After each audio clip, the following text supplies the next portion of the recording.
NRL Fantasy round 15 is in the books, one of the major buy rounds, a round where you probably either made up big ranks here or you fell down the ladder. So absolutely brutal one, big volatility.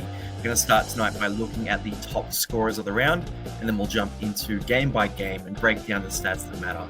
So let's jump into it here. First up, top scorers. A couple of Dolphins to start. Jack Bostock pumped out 100 plus points. Absolutely massive from him. 4 tries and just killed it. Now, Bostock 313k. He was an interesting one to look at as a bit of a cheapie. Tyrone Munro is around that price point as well. Bostock only plays this game, then doesn't play the round 18 bye, so he was pretty rare to pick up. But if you got on that pod, you're very, very happy. Herbie Farmworth up next, and 99 points for him. How good was it seeing Cody Nikorima turn around and give him that try? That was one of my favorite moments in fantasy in recent history. Obviously, Cody really cares about us fantasy players, and potentially had Herbie Farmworth as his captain as well. So you'll have to see that. 99 points, though. That edge, him and Bostock together, the fact that they pumped out 200 points combined is just incredible, and they're looking really, really good right now. Then down the list here, Brayley. 89 points for him. A lot of people did jump on Brayley as a bit of a pod earlier. A lot of them moved off him, though, and moved to Cook, or I've seen a few teams, shout out to my friend Mike Valdez, who had Brayley on the bench this week and had Damien Cook starting. So that won me our head-to-head matchup. I'm very happy with that. But, massive score from Brayley. We saw some attack from him, which was a bit different to recent weeks. Adam Fanua-Blake, 84 points. Just a really strong PPM game here. Played a bunch of minutes as well. Very, very effective, and hopefully a sign of what we're going to see in the future. So as a Fanua-Blake owner, I'm very, very happy with that one. Kickout jumped in late with 79 points, offloading at will in this game. So really effective in the wet. Cody Nikorima, again, that edge, right? So it was Cody Nikorima, Herbie Farmworth, Jack Bostock together, all just absolutely feasting on the night. Then we got Jack DeBellin, 76 points. That's Cody there. But JDB, when he gets the minutes, he gets the points. So I don't mind that shout. Saul Wong with that controversial try. If you've got him, keep riding the wave. He plays all the major buy rounds. He's a guy you want to hold for sure. And then down the list here, I'll just talk about the 70-plus guys. Jaden Campbell, a lot of us jumped on him. I made a late change buying Campbell in for my team, pretty much right at the last minute. I also made a late swap. Instead of buying Drinkwater, I bought Tedesco. So, a couple of nice little trades for me, and Campbell was one of those, as many of you guys jumped on too.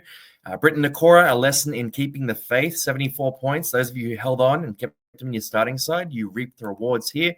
Tallis Duncan. What about this guy? 73 points from him, and it was a dominant game on that edge. Couple of line breaks in this one, grabbed a try. He was fantastic in this game. Now, it was a big attacking day, so I don't expect that to happen every week, but I'll tell you what, he's nudging up closer and closer to that sort of 50 average kind of guy, and could potentially, if he keeps up this form, be a guy that you don't mind having on the edge of your bench at the end of the season. So could be a bit of a pseudo keeper. And then Randall was the last one here, cracking 70. And I've got to shout out 2 guys who a lot of us have. Isaiah Katoa, to those of you who captained him, he did pretty well there, 69 points. And we got Dylan Lucas here. Even in a tough, tight loss, Lucas is creating attacking opportunities and just keeps on feasting. So that's the top scorers there. And then we'll jump into the Bunnies v. the Bulldogs here. Now, for the Bunnies and Bulldogs, this is a pretty good game for fantasy. So you've got 1, 2, 3, 4, 5 players going 60 plus. A bunch of guys in the 50s there as well. Big Viliami Kikau, 79 points here. You got the 9 tackle breaks and 6 offloads. That's the big thing here, right? 9 tackle breaks is 18 points. 6 offloads is 24 points. That's a combined 42 points in those sort of Mayo stats there. So you got the 42 from that. Then you've got his regular work rate in defense, 31 tackles, 148 run meters here. That's great. Like no attacking stats there, but the tackle breaks and offloads are pretty excessive in this game, and he really stepped up with them missing a couple of troops this week.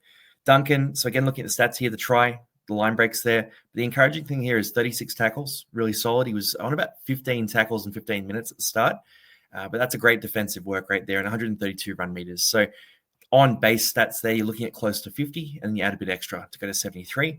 Koloamatangi went off late, got poked in the eye, and unlike every other player who went down, he was called off the field. I was pretty furious about that one. But for him, look, 65 points here, 3 offloads, 3 tackle breaks, but nothing crazy. 142 run meters, 43 tackles. You got the 5 missed tackles there. Koloamatangi just showing that he can get it done so easily and just creates points out of nothing. So even in this one without attacking stats, still a very solid score. And he was the captain of, I think it was 89% of the top 1,000 sides. So massive captain choice here. Sexton, really solid, but I don't like that Bulldogs situation for the halves. So I don't think you can jump on him just yet. Montoya grabbed a couple of tries. Outside of that, not fantasy relevant. Kraz with a 58 here. He was down for a long time there. I thought he might go off, but stayed on the field somehow here. Had the line break, the try assist, 3 tackle breaks, 3 offloads, and nearly 200 meters run. Classic Kraz here with 58 points. Connor Tracy, big attacking day, but probably a bit late to be getting on a guy like Connor Tracy. Preston, saved his day late, had a couple of cheeky offloads when this game was sort of all but done. 33 tackles, 83 run meters. You'll be looking for more attacking stats out of him and more run meters in future weeks. And then down the list here, we'll speed up because it gets a bit more mediocre here, but like Arrow, Reed Marnie, 57 tackles for him, 50 points, very solid. Jai Gray getting the job done in that role. Humphreys was looking good early and then sort of cooled off a bit, 46 points here. Zeri, Aitken was looking dire, ended up on that 43, only 58 run meters. That's the big issue there. It all ran through Talis Duncan this week, so we didn't see Aitken with his usual work rate. Hayward, Hayes, Galvin, all kind of mediocre. Josh Curran, this is what I was talking about, right? So love Curran in the edge back row spot. Absolutely love him in the edge back row spot, but at the prop spot, he's that 45 kind of average guy. This was a 37, so this is quite a bit lower than you'd expect, but the 5 missed tackles, a couple of penalties there, an error, that really stacked up there to knock Curran down to a pretty low score. But I would pencil him in for like a 45 average going forward. Alex Johnson with a try here, Moale, Tass, Gray. 52 minutes is encouraging for Gray, actually, for South Sydney, but not a guy we're going to be targeting. Then White and Sullivan, Totola, Hubner, very quiet. 26 points in 39 minutes for Hubner is not what you want there. Again, 5 missed tackles. A lot of guys with a lot of missed tackles in this game. Munro had some good moments, had some bad moments. The 2 errors and the 4 missed tackles don't help. But if you've got him as a cash out, you can't be too upset about that one. Then Morin, Havili, Wilson, down the bottom here. Turpin got himself sin bin into this one as well. And LeBlanc, 2 points in 11 minutes. Hopefully you didn't have him as a cash out. Now, rolling back through, we got the Cowboys and the Dolphins. And, man, the Cowboys laid down in this one. They laid down and they took this. And if I scroll up ever so slightly on my screen, you will see that the entire list here is Dolphins. That's 1, 2, 3, 4, 5, 6, 7, 8, 9 Dolphins consecutive, and the top scorers here. If I scroll down a bit, the 10th guy is O'Donnell, right? So shout out to O'Donnell. Good work rate in this one. Pretty solid all around. But yeah, starting at the top here, I talked about them a bit. So Bostock, Farmworth, Nicarima. The big thing I want to shout out here is between them, 5 try assists, 6 tries, 7 line breaks. What do you got here? You got 17 tackle breaks. The offload count is off the charts here too. It's 10 offloads between them. The meters were crazy. Bostock had 300 meters in this one. Farmworth nearly 200. The 7 offloads for Farmworth is fantastic. But this is just a day where that edge absolutely feasted. And look, the Cowboys are missing a few players, so you can't really read into it too much. But the Dolphins are clicking. Like they're running up some scores recently. And if you don't own a piece of this Dolphins attack, even with the bye in round 18, I would be thinking about how you can get on, right? Because it's only getting better from here. And if you're a head-to-head coach, Bostock isn't a ridiculous cash out either. Even though he's going to be a bit more expensive, he's a guy that you can use as a loophole. If the Dolphins are going to be hot, then he's going to score a bunch of tries. Isaiah Katoa, we'll talk about him. Big kick meters here, 140 run meters. That's his usual. The try assist and line break definitely helped. That line break was slick as too. So he popped through, looked inside. Oren Keeley was there, fed him a nice little ball, just smooth as anything from Katoa. Just a great footy player, and he's just racking up a massive fantasy season. Donahue grabbed a try in this one, so the try, the line break, that definitely helped. 100 meters run, 5 tackle breaks, 34 tackles, 59 points for Donahue. So if you got on the Donahue Express, mate, you've done fantastically well. 59 minutes here as well is pretty encouraging, and there aren't too many guys coming back to take up those minutes. Frankie Molo, not a guy we're looking at for fantasy, but a great score here. Funafuaki, pretty much heavy base stats here. 80 minutes, that's the encouraging part. If you can stick with 80 minutes, he's kind of interesting, just a bit pricey and not quite a keeper, so probably not on the radar. Asako, with the scoreline, you would have expected more, but 46, you can live with that. He's been in great form. Avarillo, playing at fullback, grabbed the try. Other than that, not as involved as I expected. I thought he might be a bit more all over this one as I was watching the game unfold. O'Donnell, 45 points. So if you cash out to O'Donnell, you got 80 minutes out of him. You got 43 tackles and not much else there, but 45 from a cash out in the edge back row spot. You're pretty happy with that. Then down the list, Edwards played a bit of hooker here, so basically just defensive numbers. Marshall King, Keeley grabbed the try. Marshall King, only 60 minutes, not really on my radar. McIntyre, more minutes. He usually can perform with more minutes, but 40 is neither here or there. Then Hess, Lemuelu, Stone. Jackson Purdue, we'll talk about him for a sec. So for Purdue, I thought he tried in this game. Of what I saw, 25 tackles, the 5 missed tackles there, definitely got isolated a bit, but 109 meters run. He sort of gave it a shot. He had that line break there too. 3 tackle breaks. If the Cowboys are going to get smashed by 54 points, then Purdue's not going to score well. That's just how that is. Like when I saw the scoreline and saw 32 points for Purdue, I looked at that and thought, yeah, you know what? That's about as good as we could expect. Like that's a pretty okay game from a running half and team that got smashed. So I'm copping that one and keeping Purdue myself. Murray Talangi grabbed a pretty slick try, but other than that, not too much. Then McLean, Neem, Clifford, Mark Nichols, Kafusi, Burns, Labart, Lawton. I mean, Lawton didn't start, but did play decent minutes here. 22 points in 50 minutes, kind of what we told you you'd get out of him. So, yeah, he wasn't one we're excited about. Phenite, McKaylee, Kerr, Derby, Lars. I guess there's no one else fantasy relevant, is there? Oh, wait, Scotty Drinkwater. Look, Drink is an up and down kind of guy. So he's got quite a low base. We saw that a couple of weeks ago when he scored that. I think it was 22. He got quite a low base, but has that big explosive upside and usually can rack up a few attacking plays. Now, for him, this is a bit of a disaster night. So obviously they got smashed. He had the HIA as well, which is why he only played 67 minutes. 8 tackles, 4 missed tackles. You know, the offload there, 2 errors, 121 run meters, and not too much else here. So if you got Drinkwater, you stick with him. If you don't have Drinkwater, he's a guy to eye up 100%. So keep an eye on him and maybe buy round 18. He'll be at a cheaper price point. Thing is, though, they've got some pretty good fixtures coming up, the Cowboys. So, you know, Drinkwater should have some big days as well. Like it's not all rosy when it comes to their fixtures, but I think Drinkwater bounces back. And if you've got him, you probably just have to stick with him at this stage. Then we've got the Knights and the Roosters coming through. So for the Knights and Roosters, we've got Sewell Wong at top spot. It's a really spread out list here.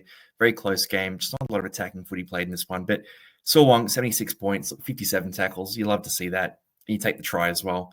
He's a machine, right? You keep him through this origin period. You rethink it later.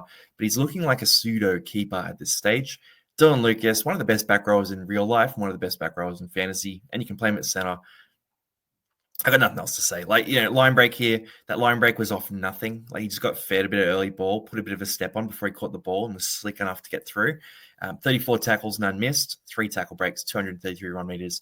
This is just a classic Dylan Lucas game. And he has 100+ in him. Like, I think we're going to see him actually crack out that 100+ at some point. Savala, this is one of the more bizarre fantasy games I've seen in recent times. So for Hugo Savala, 45 tackles for a half.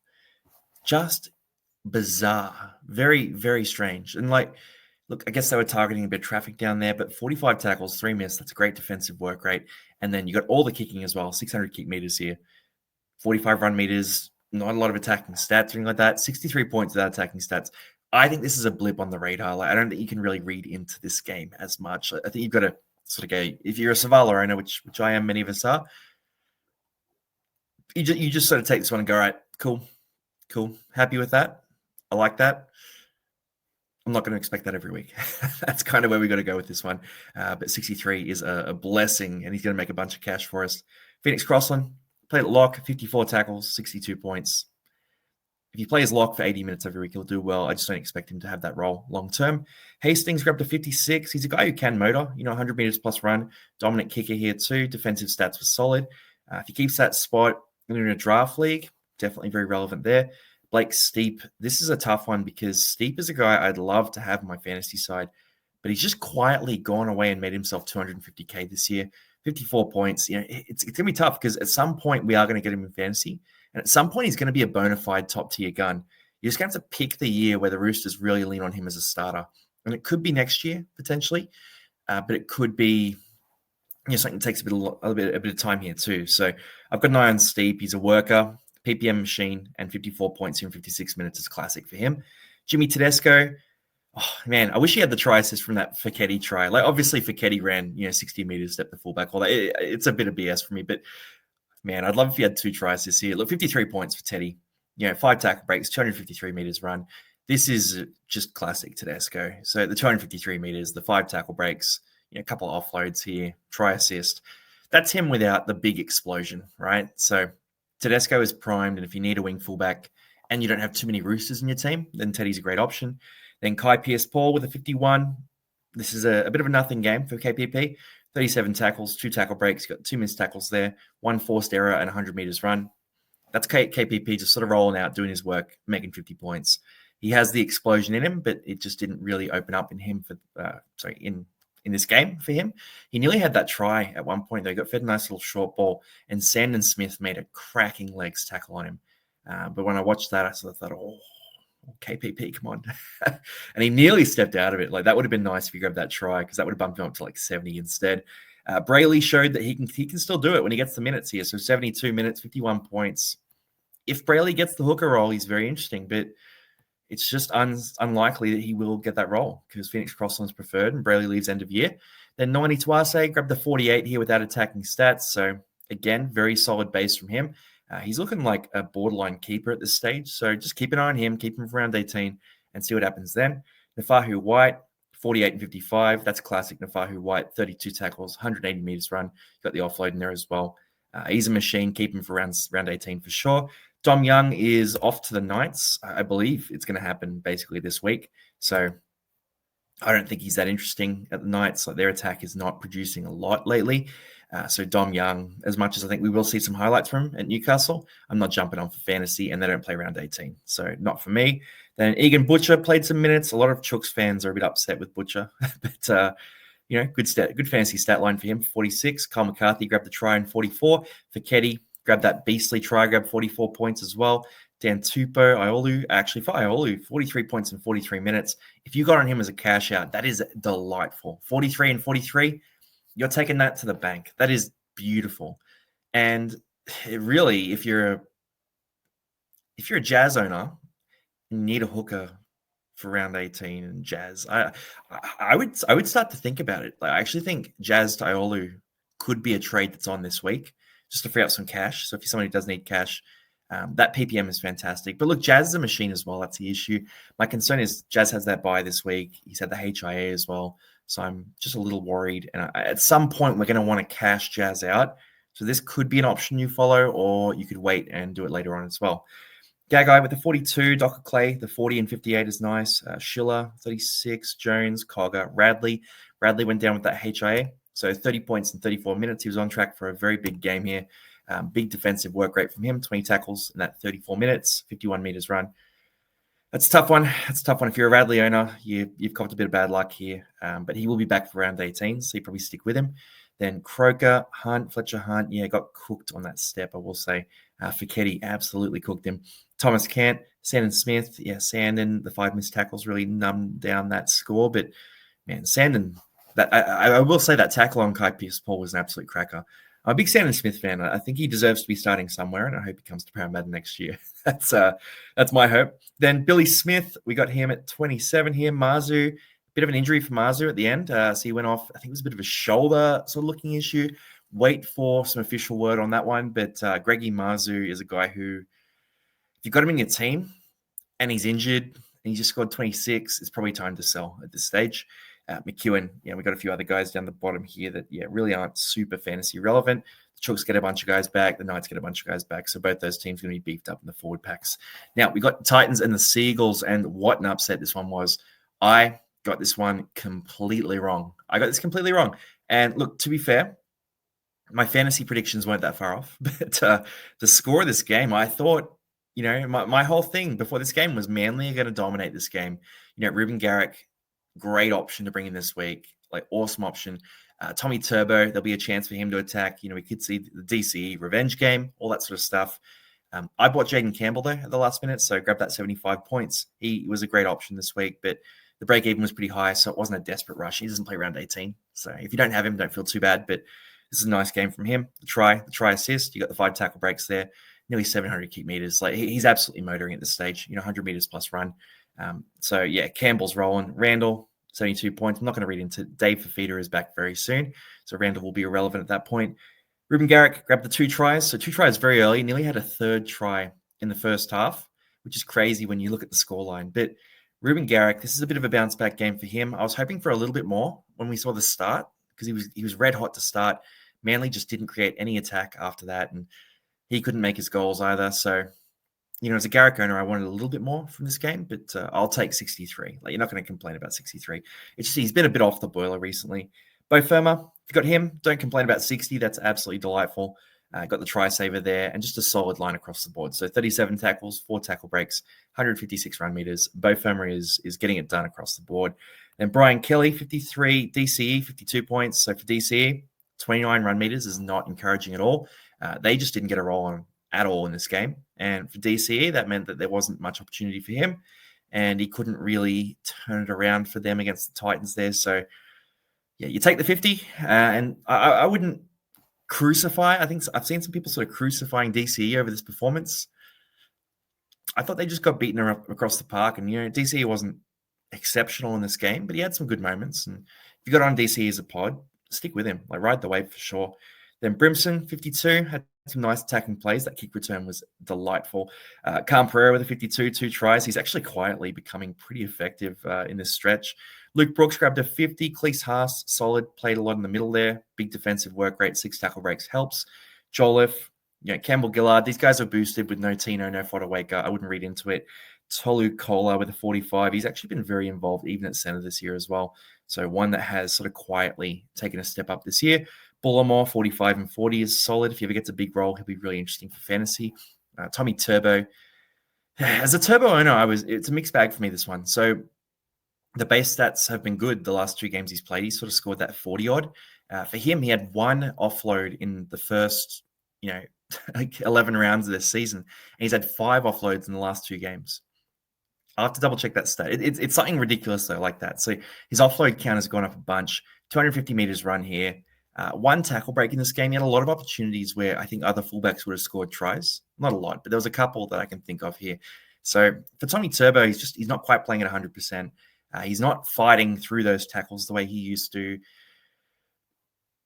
I don't know. As a Turbo owner, I was sort of hoping for a bit more explosiveness, but I will say the base is solid. He's working hard. I've got no critique of him as a guy. He's rocking up and he's going hard. It's just for fantasy, I'm wanting that little bit of extra, that, and they're going to need him to play a little bit extra, I think, too, if they're going to be winning games, because they've been copying some absolute poundings. The Titans smashed them, Parramatta smashed them. The whole bottom of the table is smashed Manly this year. And I think they're going to need a bit of turbo masterclass if they're going to bounce back. Kieran Foran, solid. Croker played 80 minutes, but 50 tackles for 39 points. No run meters at all. 7 missed tackles there. It's pretty dire for the fantasy scoring. But good to see him back from injury playing 80 minutes anyway. So if you got on him at that price, you take that score every day. Fitzgibbon had a bit of a chance to show his abilities in this one. So scored a try, showed that pace quite a few times. Fitzgibbon, he's a good player, just not super fantasy relevant. Then Sami, 37. Tommy Talau, the GOAT, the legend, 9 tackle breaks, 174 run meters. That is the Tommy Talau we know and love. Ben Trebojevic, 35 points here. 8 missed tackles for minus 16 points will destroy your score in the back row. Nathan Brown with 33, Jake Trebojevic, 32. Jazz Tavanga, 31. Jazzy Boy went off for the HIA after 31 minutes? So 31 points, 31 minutes, 27 tackles. He was pumping out work, Jazz, and I think he was set for a bigger score. But we've gotten a lot of as Jazz owners, we've gotten pretty lucky, right? There's been a few times where the luck has broken our way, so we can't complain too much about this one. It's a bit of bad luck, but they got the bye this week anyway. So use Jazz Tavanga as a loophole this week. If you've got a couple of hookers, you can run a hooker loophole with him, or you can run a middle forward loophole. You've got heaps of options here. Simpkin, I'll tell you what, he kind of when you see him, it doesn't look like it in the picture. But when he's on the field, he kind of looks like a big version of Jaden Campbell. And the picture doesn't reflect it. But I'm saying go back and watch the KO Mini when Simpkins is on the field, and he looks like a big Jaden Campbell. Maybe because I was having a couple of drinks, a bit blurry. But I'm telling you, the resemblance is there when they're on the field. I thought he looked good in this game, though. So 30 points in 22 minutes. Big work rate. Made a big impact as well. I think if they're smart, they'll try and work him into the rotation somehow. Then Sipley with a 28, Takiaho 28 Verrills, Olakuatu, it's either 3 to 6 weeks or it's a surgery on the shoulder, which is going to be long-term. So hopefully it's not shoulder reconstruction. Hopefully he's back soon. But regardless of what it is, if you're a fantasy owner, you're probably moving Olakuatu on. But hopefully for him and for Manly, he's just good to watch, right? I watch Manly games and he's one of the guys I'm looking for. Then Saab, Waddell, and then we got, rounding out the bottom. No one's super fantasy relevant here. You could make a case that Waddell is going to be fantasy relevant with Olakuatu out for a while. At 444K, I don't see it personally. I think it's an awkward price point for a guy who's not quite a keeper, and you can just get other options at around that price as well who are going to keep their roles longer term and be more reliable. Now, last game of the round, before we go through sort of my side as well, I'll just touch on that too. But the Sharks and the Dragons here. And for the Sharks, we got Brayley and Fanua Blake. We talked about them as top scorers, DeBellin, Nakora as well. We talked about all these guys. But for Brayley, the big thing here was 125 run meters. So we're seeing those run meters and that attack sort of start to open up more. And we talked preseason about Brayley as a guy who, with the improvements to Cronulla's pack, might potentially see some more opportunities in attack and might see some more running on the ground. Now, that's come to fruition a little bit here. It's starting to come to fruition. It's a bit too late. We're not all, most of us aren't on Brayley right now. But if you're a Brayley owner, you take this 89 and you go, you know what? The hooker position, it's a bit of a mess right now. And you stick with him as long as you can. I'm in the same boat with Riley Smith. So I got Riley Smith sitting there and, I'm just going to ride that wave until it's over because I don't want to be using too many trades on hooker. I'm probably going to jump on Harry Grant into the season just because I'm a believer in the name. But outside of that, if you've got Brayley, you stick with Brayley for a long time here. Then Fanua Blake, 84 points. So big thing here is the 67 minutes. He's back up to big minutes here. 200 meters run, 3 offloads, 4 tackle breaks, 47 tackles. Just base stats here for 84 points. So that's crazy. That's crazy. Base and Mayo, you got a nice little sandwich there. No attacking stats. If you had the attacking stats in there as well, it'd be, 100 plus. So as a Fanua Blake owner, I am very, very encouraged by this role change. And, we talked about it. These minutes might go up with, the injuries, particularly Hazleton, because I think Hazleton and Fanua Blake play the same role in that Sharks forward pack. Obviously, Fanua Blake is at a different level. But with Hazleton out, no matter who they bring in, they don't have a guy who can play that Fanua Blake role unless you sort of factor in Hamlin Uele to an extent, but his minutes are quite low most of the time as well. Now, DeBellin grabbed the try here. I'm not going to read into this too much, but yeah, it's just DeBellin's trapped me before. So, look, I'm biased against him for fantasy, but if you want to do it, you can. I'm not going to talk you out of it, but I won't be doing it myself. Then Nakora, 2 line breaks, a try, 5 tackle breaks. You've got the 91 meters run, 3 offloads. Just a great attacking day for Nakora. He can do this any given time. If Cronulla get hot, he will get hot too. If you're a head-to-head coach and you are low on cash, he's the kind of guy that you can take a speculator on. Katoa, 67, really good. Damien Cook grabbed that try. Man, the pace on him on that try. That was the big difference here. So, 56 minutes is not super encouraging. The try bumped him up to 66 from about a 50, I would say. So it would have been about 50 and 56. Still pretty solid there. So if you're a Cook owner, you're not panicking at all. But the 56 minutes is something to make you think, all right, let's keep an eye on these minutes. I'll keep him till round 18 at least. And then I'll have a look and see if he's a keeper because you kind of want 65 odd minutes from him to be a keeper there. Flanagan, it's the kick meters, man. We talked about Flanagan as a potential option a while back. We just haven't needed halves. So we've got Savala producing. King Tongi is going okay right now as well. We've got Latu Fainu now too. So Kyle Flanagan hasn't been on the fantasy radar, but the 700 kick meters is definitely helpful. Luciano Leilua, been rambling about this for ages, 80 minutes, 62 kick meters as well. The 55 points. It's a bit late for Luch, but, with Jaden Sewer out, he's effective.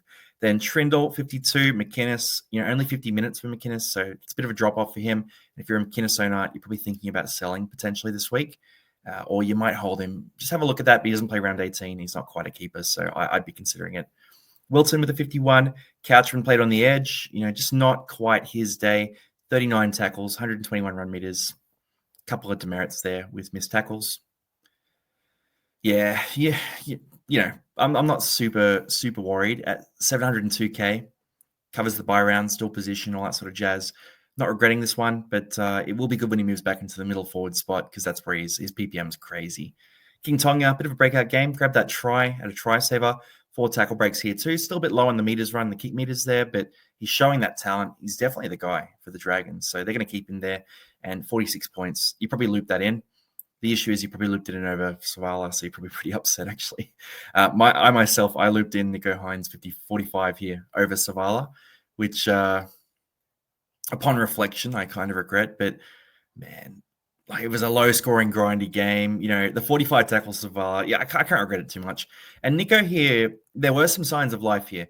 So, personally, I'm going to hold Nico Hines. And this is controversial right now, but I'm probably going to hold him for the rest of the year. And I just can't bring myself to sell Nico, I don't think. We'll talk about it more this week. I find it hard. With these halves, these creative halves, Nico, 126 run meters is encouraging. No tackle breaks there, but the offload was nice. I reckon I'm going to stick with him. I just reckon the attack is going to click at some point. And Cronulla, they sort of showed it in this game. They can light it up. So I'm hoping that it clicks for Nico at some point soon. I don't desperately need to sell a bunch of guys either. That's kind of where I'm at. So I'm going to try to hold Nico. I'll think about it this week, but my plan right now, as it stands, is to hold Nico Hines. Then Kafusi, Clemmer, Little, Colhoun. I'll tell you what, Colhoun, 37 points in 30 minutes. If you got on him as a cash out, that was one of the better ones. That was a great score. Sagranis grabbed the 37 as well, playing at center, but great work rate here, 162 run meters. Bit of a baller and a great mustache, little goatee combo there too. So, yeah, if he keeps a spot, he's a bit of a baller. I actually like Sagranis quite a bit.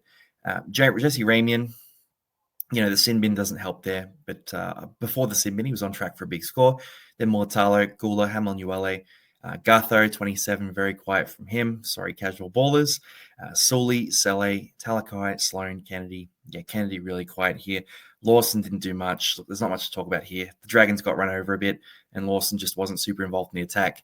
That 180 meters, 7 tackle breaks in his first game has not translated to the last 2 games. So he is a cash out, and that is it. That's it, right? I don't think you're thinking about him for too much else. Then Hamish Stewart, talked about him as a bit of an untrustworthy option this week. 22 minutes, 16 points, not a lot of attack there. That's just a bit of bad luck if you got Hamish Stewart. Hopefully you looped him and you could make another trade. Same with Pacific Tonga, by the way. I talked a few of you guys out of getting Pacific Tonga. The 21 minutes is not ideal. You know what I mean? He's not super useful. And then Herodi, he got picked up an injury in this one. I think he might be out for a few weeks, but I'll confirm that this week. Now I'll just jump to my team, give you guys a recap of that too. So on my side, I grabbed an 821. I always hope when I'm recording this that updates come through and I get to see them. But 821, it stayed as is. So for me, I ended up buying Tedesco and Campbell for my side. The big reason I did that was next week I'm going to need wing fullbacks anyway, right? So I am pretty light because my Manly players, Garrick, Turbo, do not play next week. Fletcher Sharp also in some doubt for next week. So because of that, I went, you know what? I'm going to beef up wing fullback here. I'm just going to really stack it up. So that's where I bought Campbell and Tedesco. It meant that I didn't get Savala's score, which is a bit of a downer, but I'm not upset about getting Campbell. He scored a bit more than Savala, but the big thing is I was going to get him next week anyway. So I just thought, you know what? Might as well pull the trigger now, just upside my scoring. Now, in terms of the roster, Jazzy Tavanga, I'm thinking about hooker quite a bit. It's on my mind. If I can skate through the bye rounds without much investment in hooker and get Harry Grant end of season, that's kind of my plan right now. Middle forward spot, Adam Fluma-Blake, Koloamatangi, Couchman. I'm liking these boys. I'm going to stick with them 100%. Hopefully, Koloa is all clear from that HIA. I think he will be, by the way. Then Lucas will go back to center for me next to Herbie Farmworth. Kai Pierce-Paul, I'm liking him. I'll probably bring, for next week, May into the team. And then it'll be between Tarpanay and Haas, depending on origin there. Running a bit of a loophole, I would say, as well, in the forward spots. In the halves here, Cam Munster survived. I was thinking about selling him this week, but he survived another round. So I mean, I'm gonna stick with him as long as I can, basically. No, I have a bit of cash in the bank. The issue now is I have 90K in the bank, and he's at that 650K mark. So I'll think about it. I'll think about it. He's more expensive than Hines, which is kind of crazy. Then Purdue, quiet, but I like Purdue. And I need Purdue for round 18. Like round 18 centers are really rough. As it stands right now, my centers around 18 are Purdue and Lawson, unless I buy another wing fullback, and then it'll be Garrick maybe. Now, Teddy, solid. Garrick, Fletcher Sharp. I'm keeping Fletcher Sharp for sure.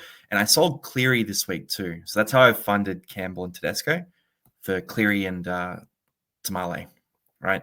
So I've sold Cleary. I've kept Haas more because I like my loopholes with the middle forward spot. And with my halves there, I think I've just got a bit of depth in the half spot. And I'm planning to keep Nico Hines. So I'll just keep plugging through without Cleary, who doesn't play next week. And hopefully bring him back after the bye rounds there. So hopefully it's Harry Grant, Nathan Cleary. I might have a ponder of like Tino, for example. I'm probably not going to get to guys like Hudson Young and all that sort of thing. But Pierce Paul. I'm loving him as a season-long keeper, and I'll have to think about some other options there as well. So that's me done and dusted, guys. That's the recap. Let me know how you scored in the comments there. That's mine, 820. So I'm just at the rank 1,041. So I was inside the top 1,000 until Koloamatangi went down, and then my rank sort of started to really fall back. So 1,041, bit of an upgrade this week. I think it was about 1,300 last week. I'll try to keep rising there, and the goal this year is always to win, but the realistic goal is like top 500 ideally this year. So good luck this week, guys. Make some big trades. Let me know what you scored in the comments, and I'll see you on the next video. Peace out.